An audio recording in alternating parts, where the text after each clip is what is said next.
Salutations, people! Welcome to Page 3 Killers, Murders That Went Unnoticed, a podcast where we dive into the murder cases that went unnoticed by our nation's newspapers. Hi, Shay. Hi, John. Hello, everyone. Hi, guys. Welcome back. Welcome to Page 3 Killers, Murders That Went Unnoticed, episode 21. Season 2, episode 21. Yeah. So we are on episode 21 of our season, so we're almost halfway through. We have a couple more episodes, and then we'll be at our halfway through our second season. Midway point. Yeah. And I know the last couple weeks, the episodes have been kind of light. This one here, I promise, will be a much lengthier episode. Wasn't last week's like an hour and a half? I thought last week's was really long. No, it was really short. Okay. Yeah. It was just a short case. Oh, I'm sorry. No, last week was that one episode, but the 2 weeks before it were short ones where I had to do extra recording to cover up the fact that there was a need for more. So this week we are talking about a pretty local case. Well, local in the sense to us that it's, relatively close. Yeah, so this one is coming out of Camden, New Jersey, 1949. So we're out of the World War II era, which we were in for a couple episodes. So now we are going to be talking about it's a spree shooting. Okay, so I know this is like a tough subject for people right now, especially given like some of the things that happened in the last couple weeks. So we're not going to be political about it. But so we're going to be talking about Howard Unruh. Or Unruh. I've seen it both ways. But it said Unruh. Unruh it is. Unruh, yeah. And he's a pretty interesting character. And it's slightly terrifying. Like, he's like one of those neighbors that just snaps. I just had a really, really evil joke. What? Oh, you should probably keep it to yourself. You're going to say it anyway. What's it called when Kanga's child falls off the cliff? What? Getting unruhed. Oh, no. Yeah, it's really messed up. Oh. I don't even think it's particularly that funny, but... No. I like Kanga and Rue. Although Piglet was my favorite. Alright, moving on. Because he was tiny and pink. So, this case this week is going to be really interesting. There's a ton of research. There's actually a section where John is going to read part of it, and I'm going to read part of it. Because it is the transcript of an actual conversation between Howard and I believe it's a local reporter. He called him while he was doing this. And it was bro, what you up to? I heard, this is going down. What's going on? Kind of thing. So we'll read that to you guys. But before we get too far into talking about this case, we have to do a couple of quick shout-outs. Really quick shout-out to Chelsea Hargrett, Ralunk, and Stacey Fragale. Thank you guys for donating on Patreon. We appreciate your guys' support. If you guys out there want to support the podcast, you can, share, subscribe, or you can hit us up on Patreon and become one of our prime suspects. We appreciate when you guys comment on the comments. Sometimes I don't respond to them, and we leave them open because, I've heard them say comments aren't for me. They're for our community of 70 people.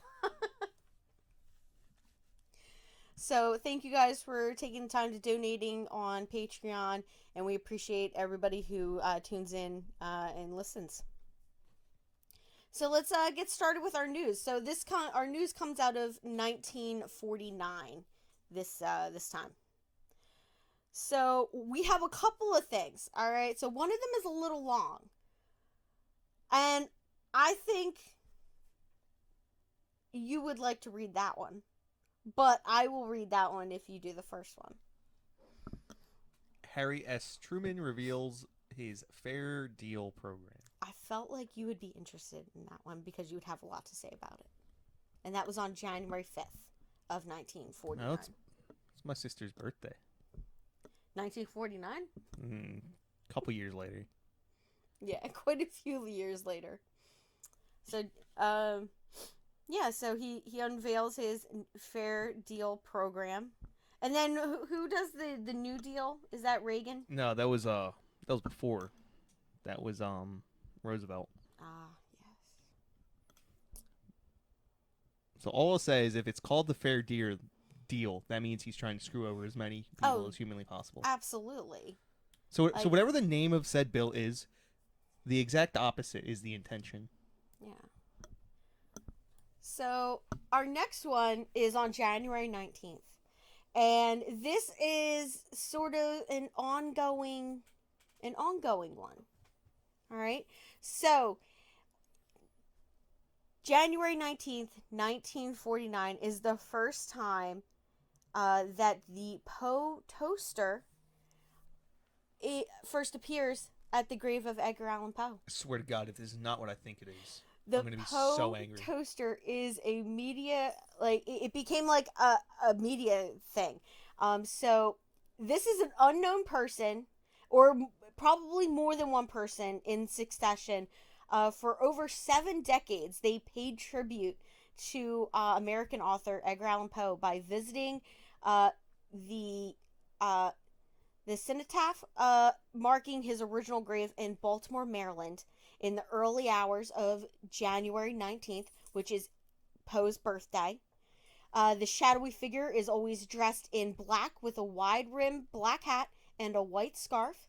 Now, this guy will pour a glass of cognac for himself and raise it as a toast to in Poe's memory, and then vanishes into the night, leaving 3 roses in a distinctive arrangement and an unfinished bottle of cognac. Now, onlookers gathered annually in hopes of glimpsing this elusive toaster, who did not seek publicity and was rarely seen or photographed. Now, according to eyewitnesses, reporters, and notes accompanying offerings there was notes accompanying offerings in later years.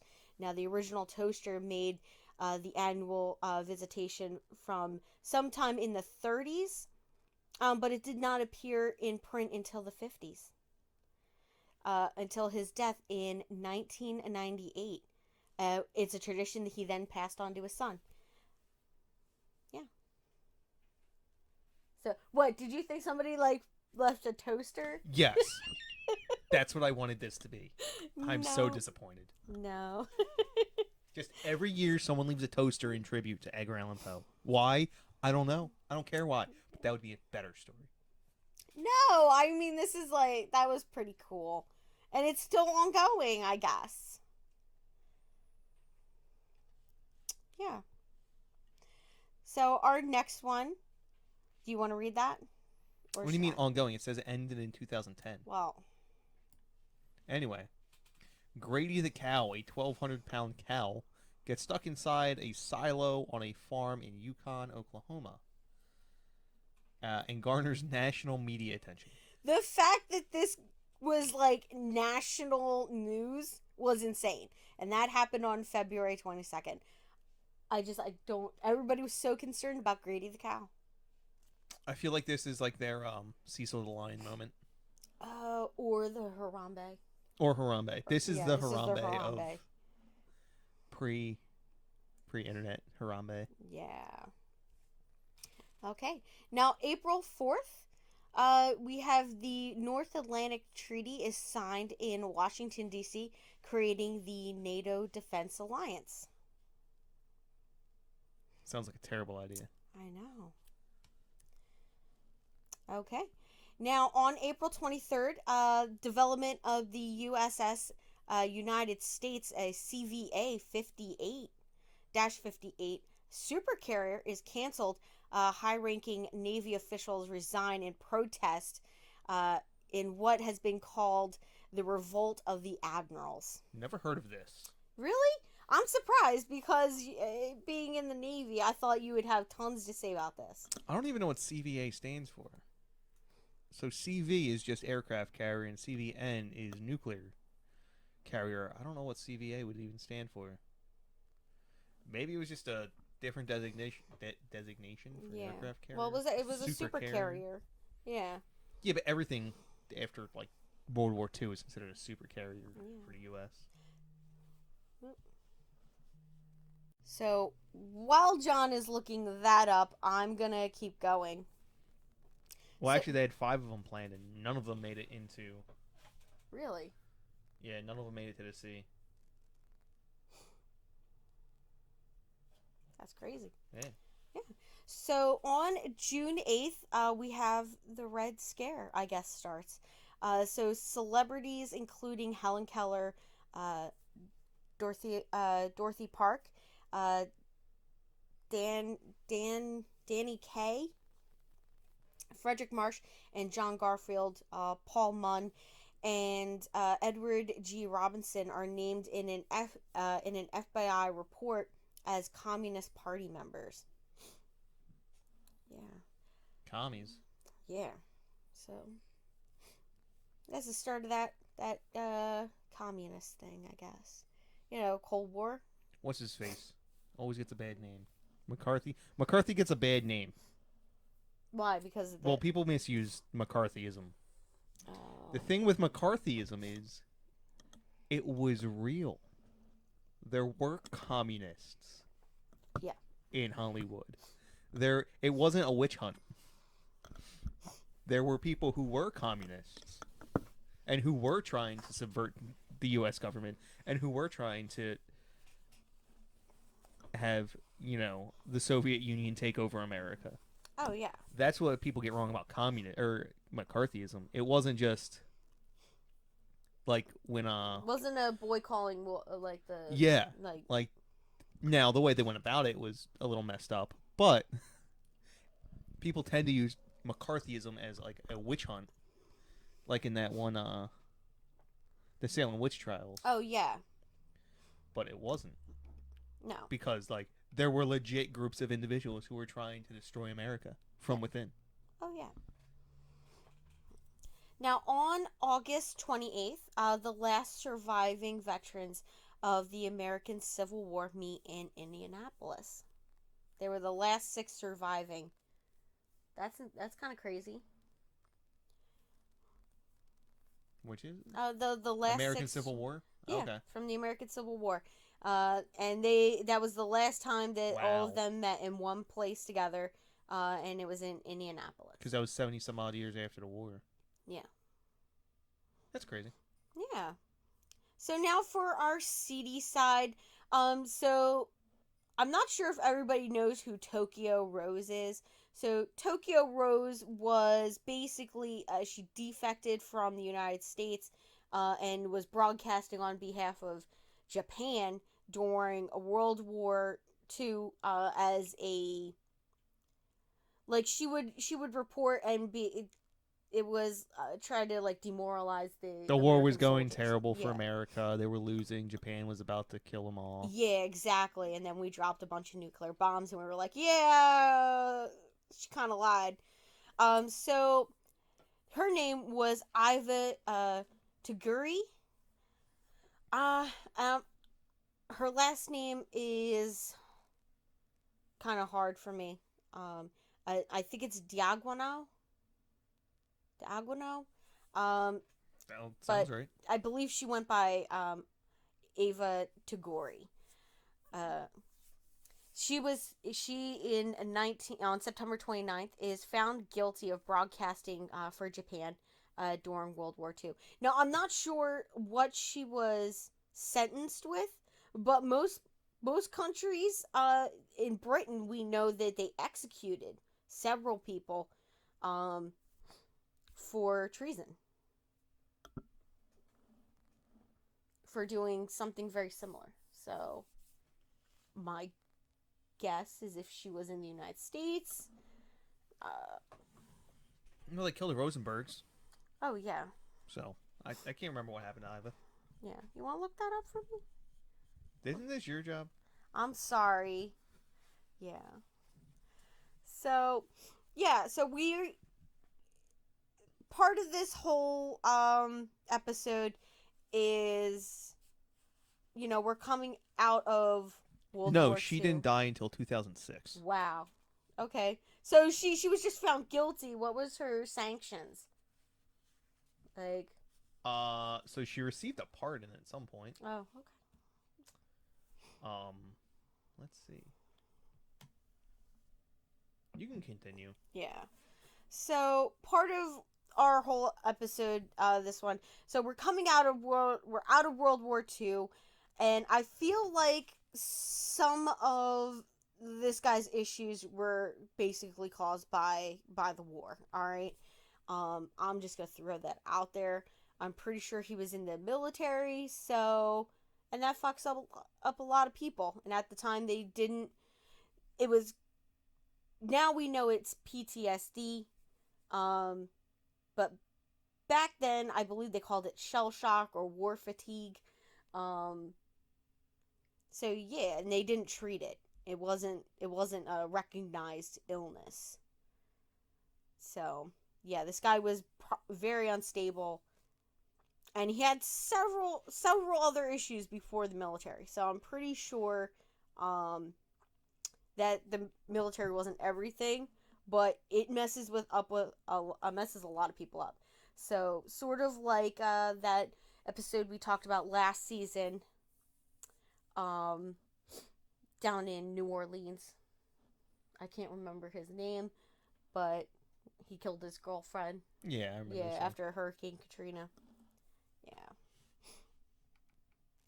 All right. So, background on this. So, Howard Unruh was the son of Samuel Shipley Unruh and Frida E. Volmere. Now, he had a younger brother named James, and they were raised by their mother after their parents separated.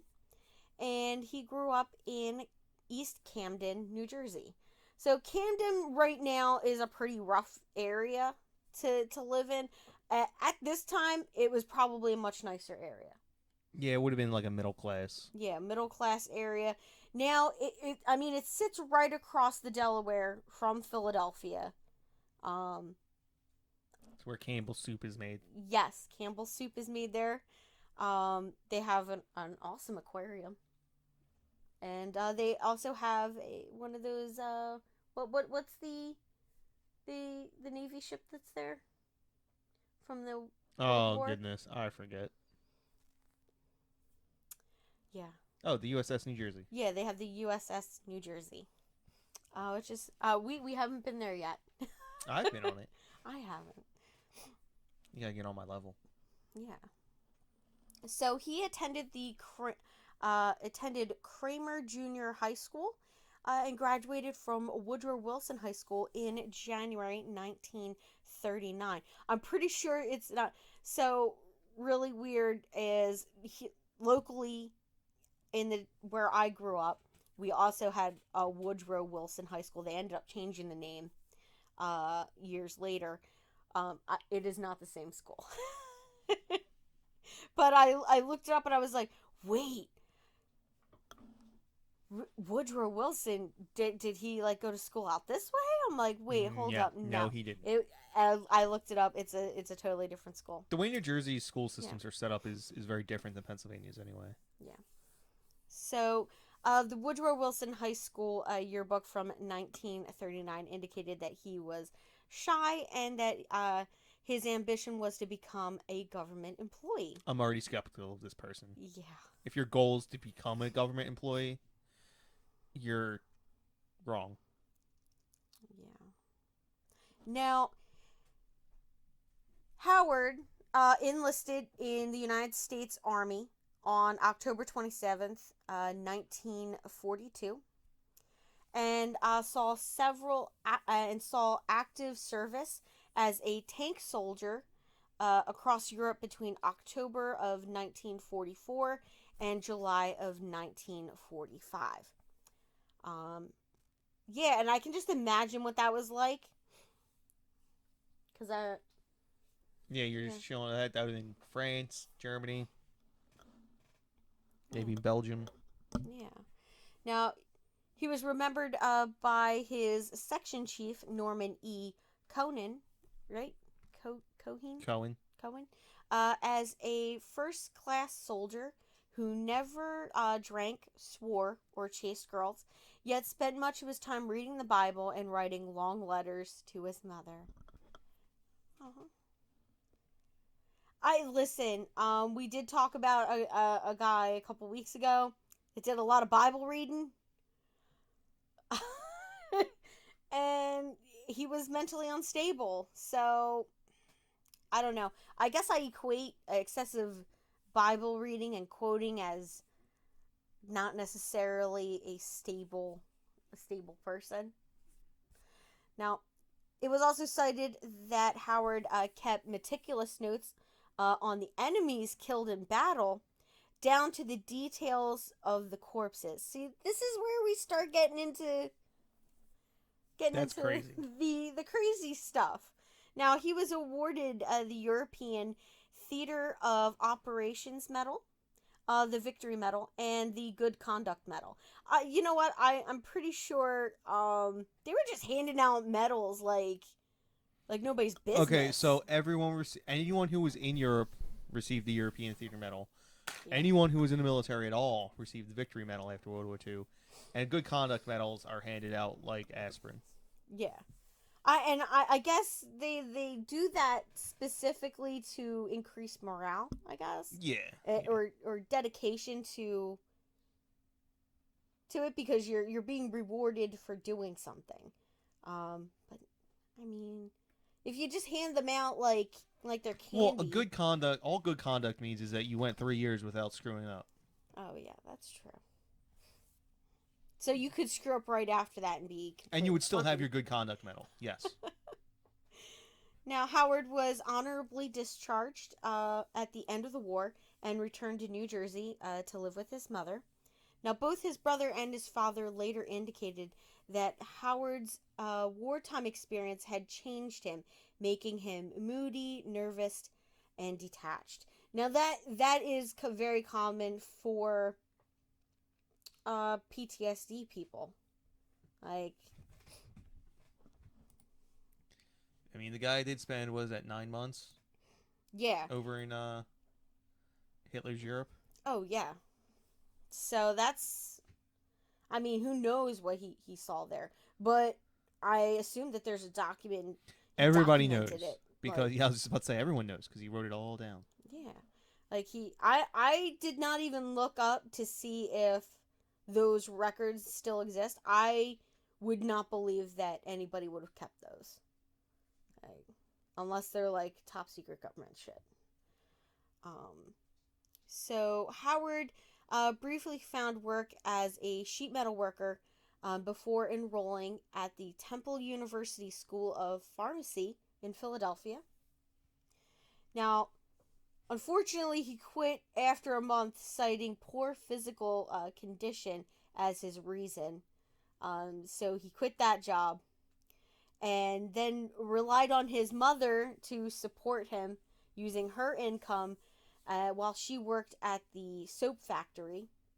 Now, what he did all day was he hung around their house, decorating the house with his medals, reading his Bible, and he set up a little practice shooting range in his basement, in the basement of their home.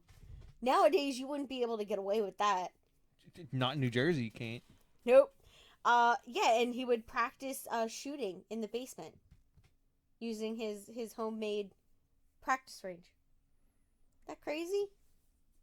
Good for him. Now, it was around this time that Howard's relations with his neighbors began to deteriorate quite rapidly. Now, and so he resented, uh, you know,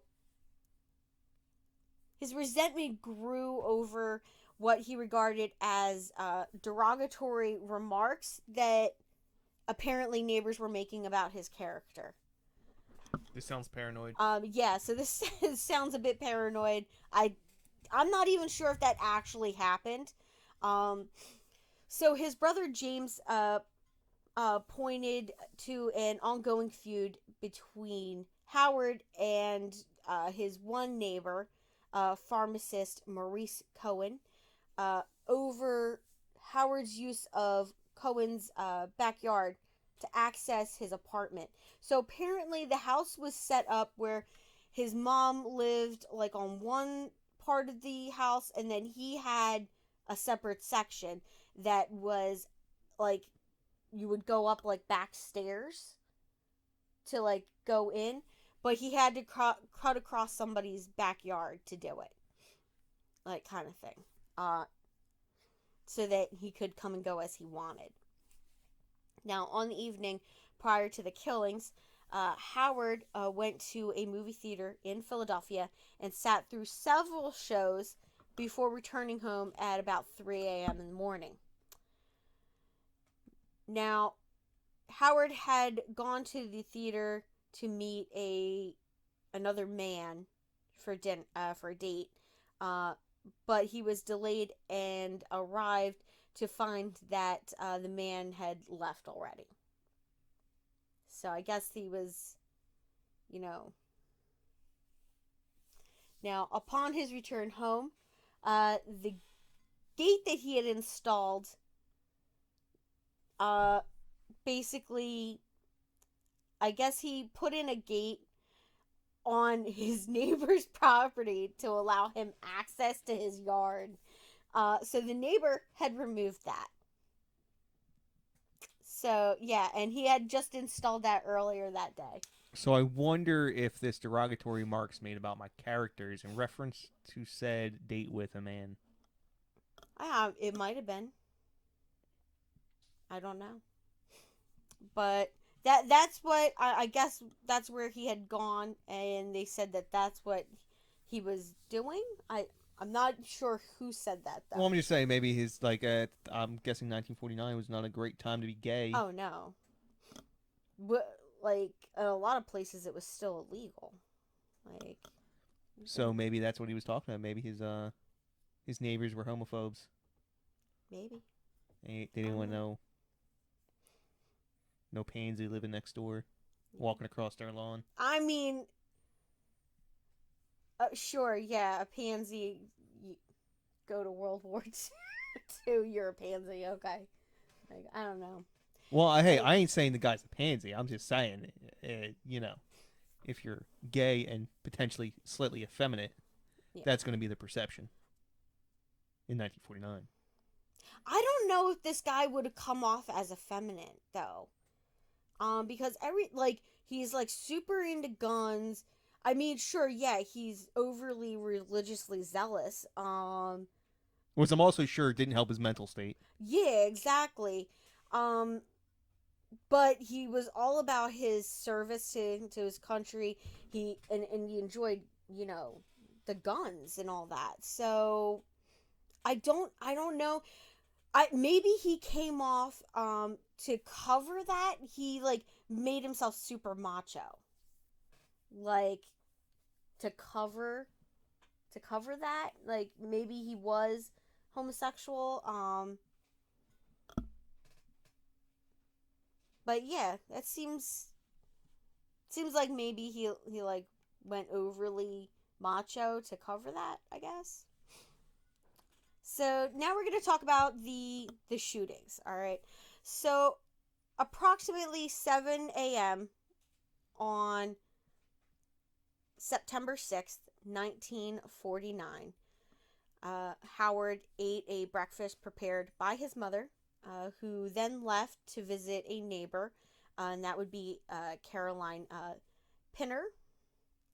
Now, at 9:20 a.m., he left his apartment in their home and walked out onto River Road in Camden, armed with his Luger P08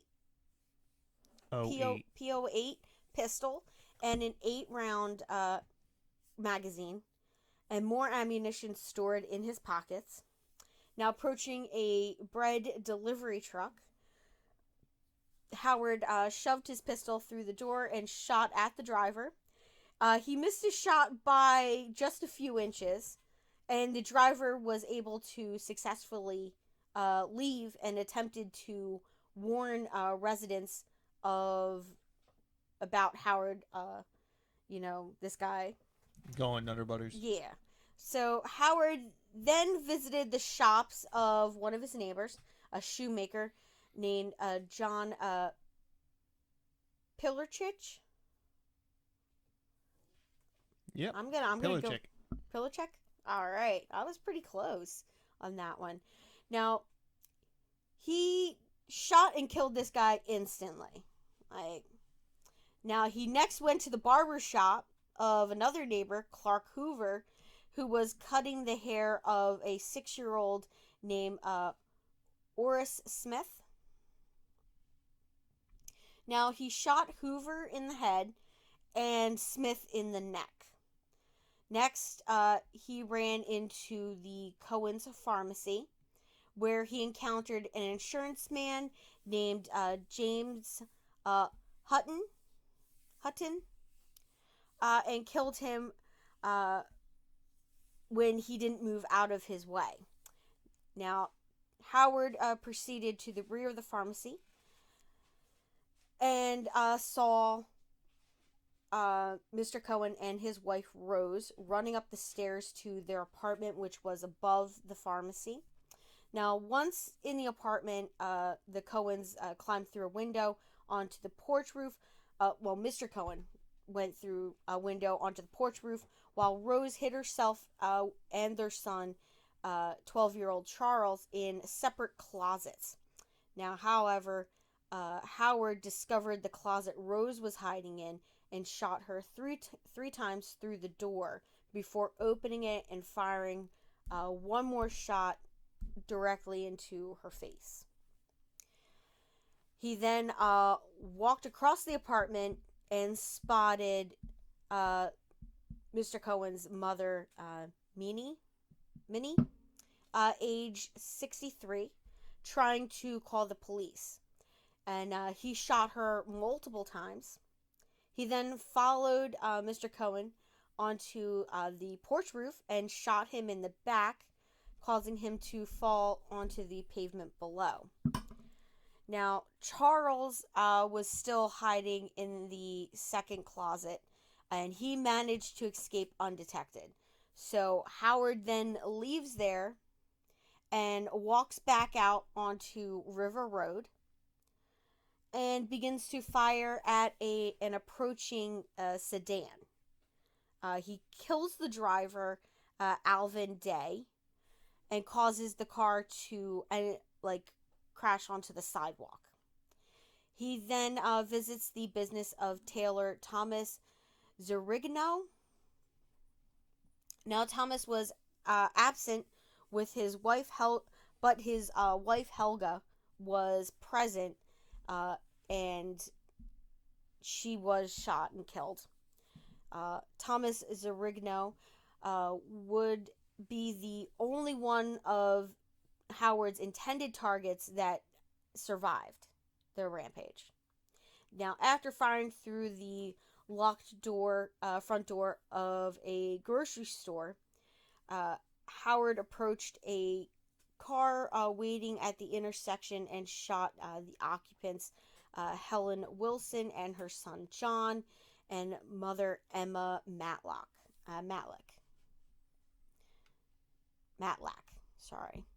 Now, the two women died instantly, while the boy later died at Cooper Hospital. Now, Howard then fired through an apartment window, killing 2-year-old Thomas Hamilton. The child's caregiver, Irene Rice, collapsed, apparently, upon witnessing the shooting and was treated for severe shock later on. So Howard would later claim that he didn't know who he saw in the window or whether he hit them. So, yeah. Now, Howard next fired upon another car coming down the street. Its occupant, Charles Peterson and James Crawford, managed to escape to a nearby tavern and survived. Now, witnesses William McNeely and Frank Engel ran out of the tavern and shot at Howard, but he apparently missed and then ran back inside. They apparently thought they missed and ran back inside. Howard then found Madeline Harris and her son Armand outside of their home, hanging out blankets that they had just washed to dry. He shot both of them. Both were injured, but they did survive. So, at this point, he's gone on this shooting spree.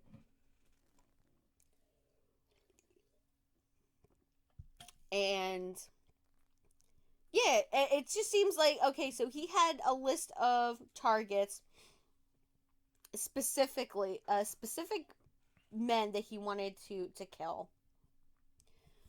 And then he just, like, killed all of these other people, like, because they were there, like, in the way, or, which just seems ridiculous.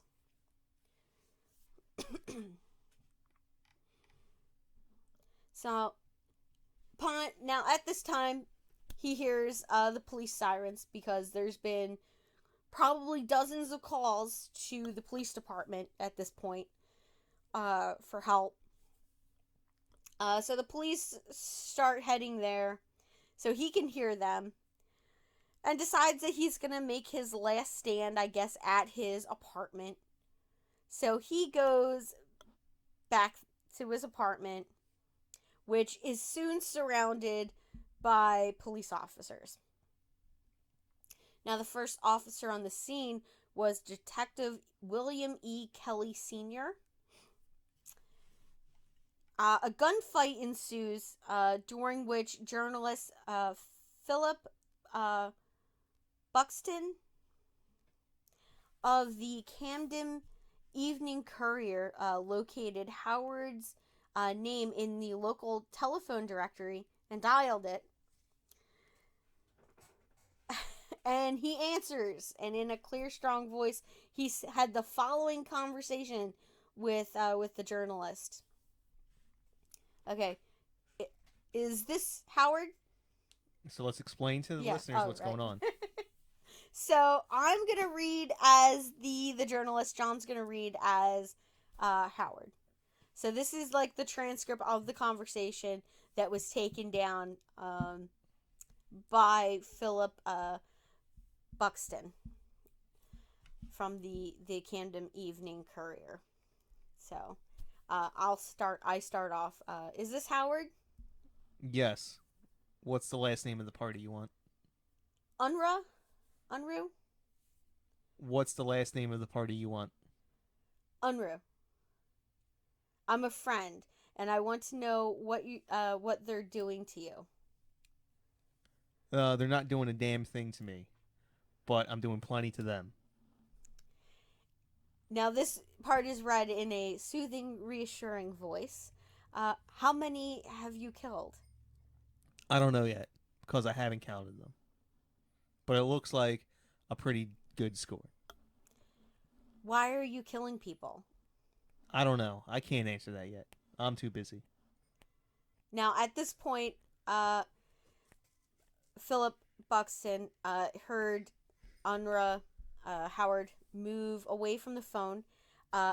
as gunfire was heard in the background.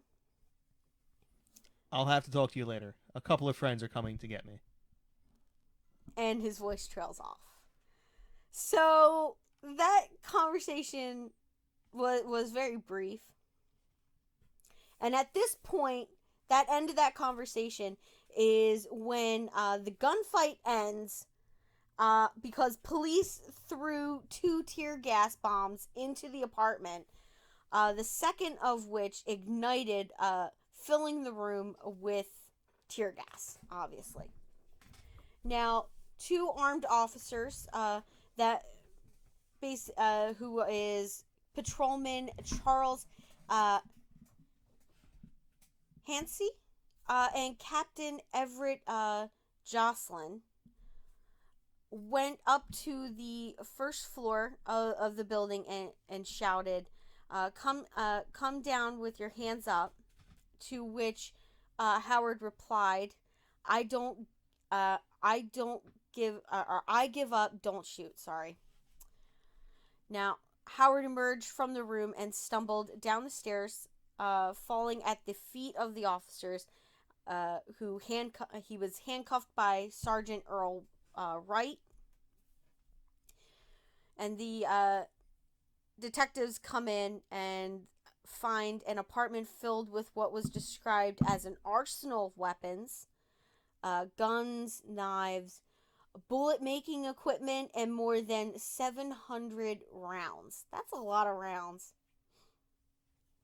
Now, I'm not going to tell you how many rounds we have. I don't want to know. I don't want to know.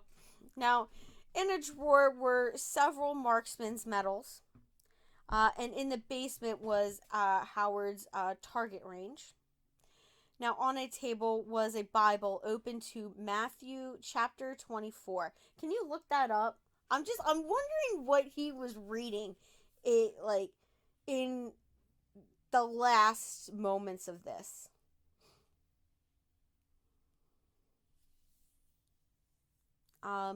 And then I'll read the next part while John is looking that up. That would be the destruction of the temple. Ah.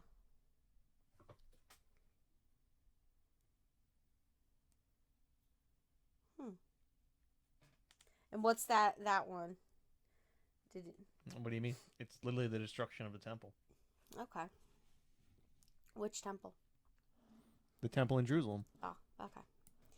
All right. Police also found books relating to sex hygiene. So, I don't even know what that I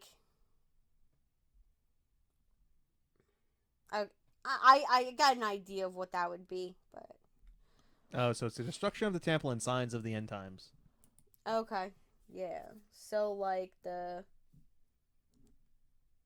the horse, It's not quite the 4 horsemen of the apocalypse yet. Yeah. Okay. Yeah. So, under police interrogation, Howard gives a meticulous account of his actions, which was later released by the Camden County prosecutor, Mitchell Cohen. No relation to Maurice Cohen, okay? It's a very common name at this time. This is 3 Cohens. 2 with a C and one with a K. Yeah. Very prominent name in his life, I guess. Now, only at the end of his interrogation did the police discover that Howard had been shot. He had a bullet wound in his thigh. So apparently when he was in that little shoot-off, he got hit. Either by when those 2 guys came out of the bar, or by police during that standoff and gunfight at his home. So they're not really sure which. Now, he was subsequently taken to the Cooper Hospital for treatment, where his 13th victim, John Wilson, was dying.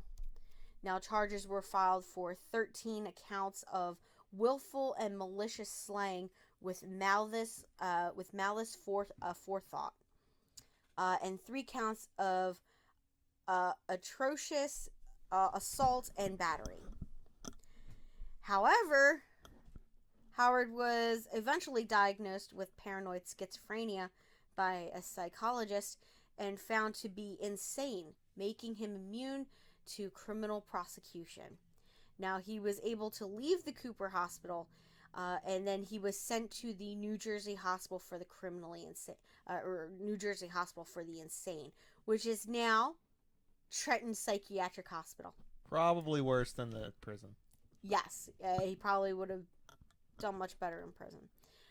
Now, Howard was held in a private cell at the maximum security room building. Now, he remained incarcerated there for the rest of his life until his death in 2009. Now, Howard's last public words made during an interview with a psychologist were, "I'd have killed 1,000 if I'd had enough bullets." It's like a, it's like, what's it, Charles Manson. Yeah. They can't let me out, because if they let me out, I'll kill all of you. He said something to that He's effect. I don't know. I mean, Charles Manson, I don't think at a point, I think he didn't want to be out because he had fame and notoriety in there, right? And then he became institutionalized. So what's the point in going out of there when he can have all the things that he wanted while he was in prison? Like, there was just no point to leave the prison. So, of course, he would just act nuts and say shit and carve swastikas into his forehead so they wouldn't let him out. Like, makes sense. All right, so the list of his victims, so there was 13 injured, or 13 killed and 3 injured, and so we had John Joseph Pilarchik, he was 27. We had Oris Martin Smith, who was 6, Clark Hoover, who was 45, James Hutton, 46, Rose Cohen, 38, Minnie Cohen, 63, Dr. Maurice J. Cohen, 39, Alvin Day, 24, Thomas Hamilton, 2, Helga Zerigno, 28, Elma Matlack, 68, Helen Wilson, 37, and John Wilson, 9. Now, Maurice and Rose Cohen's son, Charles, he was 12 at the time. He survived the murder of his family on that day. Now, Charles Cohen, he ended up dying on September 4th, 2009. And he was the maternal grandfather of Carly Novel, who survived the February 14th, 2018 shooting at Marjorie Stoneman Douglas High School in Parkland, Florida. She survived by hiding in a closet. Oh, that's crazy. Just like her grandfather did in 1949. That's insane. Like, for 2 generations of the same family to go through something like that, that's terrifying. Now he died at the age of 72 and was buried 2 days later on September 6th during the 60th anniversary of the mass murder, and just 1 month before Howard Unruh's death, which is crazy. So it was like the 60th anniversary of the shooting when he passed, and then literally 30 days later, Howard passed. Ended up dying in prison, I think. Yeah, it was about a month. That's it. Yeah. And that is our case for today. So what do you think, babe? This is a weird one. I Yeah. like it though. The guy just snaps. Yeah, it's schizophrenia. Yeah. So like I said, he had issues. I'm pretty sure that there was some PTSD involved. Um Now I think the schizophrenia probably was why he made such a good soldier though. Like I mean he documented everything. That was probably the schizophrenia Like part. that was the schizophrenia right there. Um but they like I it's so weird that his commanding officer was like, "Oh no, he was a stand-up guy." I remember he was, studious, didn't drink, didn't chase girls, like which was what a lot of guys did during the war. But he also had the chance um to just go out and shoot people. and oh yeah, that's true. So he had that release Like, right except for there. that part where he goes around shooting people, the guy seems like a great guy. It's just in one context he was shooting Nazis, in the other context he was shooting his neighbors. Oh yeah. True. Yeah. Yeah, I think it's just terrifying all the way around. Um just to know like the what this guy had. Like he had tons of guns, tons of like other stuff, bullets, ammunition, knives. Who knows what else he had? He probably brought home grenades and shit like that too. Well, the Luger he definitely brought home. Oh 'Cause yeah, because that wasn't that was a German gun. yeah. Those were like war prizes, right? Yeah. Yeah. It was like you brought something home and you kept it as like a memory kind of A thing. souvenir. Souvenir. Yeah, my and I have to say, well, not every person that returned home from World War II was this fucked up. Certainly not generals. Well, it's because they didn't fight. Yeah, exactly. Um, but yeah. So I think, yeah, I don't know. I think this guy was just he was fucked up to begin with. There was a situation like got into like war, and yeah, Also, I mean, the schizophrenia could have, like, not kicked in till after the war. yeah, been like an onset due to, stressors of like PTSD or something like that. I'm sure it didn't help, but, Yeah, like, early 20s is, late teens, early 20s is when it kind of manifests itself. yeah. But the fact that this guy couldn't be prosecuted for anything that he did because he had schizophrenia is He spent the rest of his life in a cell yeah, inside of a mental institution. I don't, yeah. And that I mean that's probably I mean you with your job you been inside of like yes.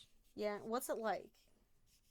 Well, I haven't been in that particular one, but, I mean, mental institutions are also very different now than what they were in 1950, 50s. Well, I mean he passed in uh 2009. I mean, a high security mental institution is essentially a jail. Yeah. It's just that they treat you a little different. Yeah. But the the other mental institutions nowadays, they're like, I don't know. I don't know how to describe them. Like there's also a difference between people who are going through like acute crises and Yeah. people who have like long-term disabilities versus people who have long-term like behavioral problems. Mhm. Like there's some people who need help feeding themselves and taking care of themselves. And then there's also people who have behavioral issues. That's closer to like like a low security prison or a medium security prison almost, where like they've done something wrong in society, Mhm. but we recognize the fact that they probably aren't mentally capable enough, and that it was, I don't want to say that they're like it was an innocent act, but they just they couldn't help themselves. I Yeah. guess is the best way to put it. Like, it's wrong. They know it's wrong, but they couldn't help themselves either way. Yeah. And those people are almost treated like prisoners. But, like, don't get me wrong, it's nothing like prison. But you're, you're stuck there. Your day's scheduled. You're told what to do, when to do it, how to do it. Yeah. And I mean, after 60 years of being in there, Yeah, and then there's the Yes. people with the acute crises, which is usually just, depression or they have some type of panic attack. In which case, that's actually closer to a prison because then you're almost thrown into a cell. yeah. Because there's a fear of you either hurting yourself or others in the short term. Yeah. Yeah, I think this is a sad case, And like I said, we're not going to talk about the politics of mass shootings and whatnot. But yeah, this guy was I was surprised I'd never heard of this one. Yeah, being Like, so close. Yeah, being so close. 13 people is a lot. Like, I don't even think my dad knew about it, and he was like a kid. Well, he was a kid around this time, I guess. Like, or no, he wasn't even born yet. My dad was born in the 50s. Like, he was a few years out away from being born. So maybe my grandparents did know about it, but my grandparents really didn't talk about stuff. So I don't know. I mean, if they didn't catch it in a newspaper, Yeah. like that's the thing about today. Like Everything's reported. Well, it's not just everything's reported. Everything's findable. Yeah. It's not just reported. Like, if this makes the newspaper and you just don't happen to read the newspaper that particular day, guess what? Yeah. You're just not going to know about it. Yeah, and this was in the day and the age where they had a morning newspaper and an evening newspaper because you had to know Because what everything happened today had to, before tomorrow. Like, much news is going to change from... Well, no, the issue is once you print something, you can't change it. Once it's been sent out, you can't change it. So you had to have a lot of small incremental Yeah. things. Whereas today, like everything's digital, so you can just change it as information changes. Yeah. Or give updates, in real time. Yeah. So I feel like they say that it's like an increasing issue. But I feel like the fact that, how things are reported now, it's so instantaneous. And you can't miss it because it's all over your Facebook, your news. It's everywhere. Yeah, Whereas, previously like, you this, had it was like nobody from Pennsylvania is gonna get the, Oh, I'm sure Philadelphia heard about this. Oh yeah, probably in Philadelphia, but like outside of like Western PA would never have heard about it. Yeah, it might be like maybe a a small blurb in there, like ex-war hero, shoots 13, or whatever.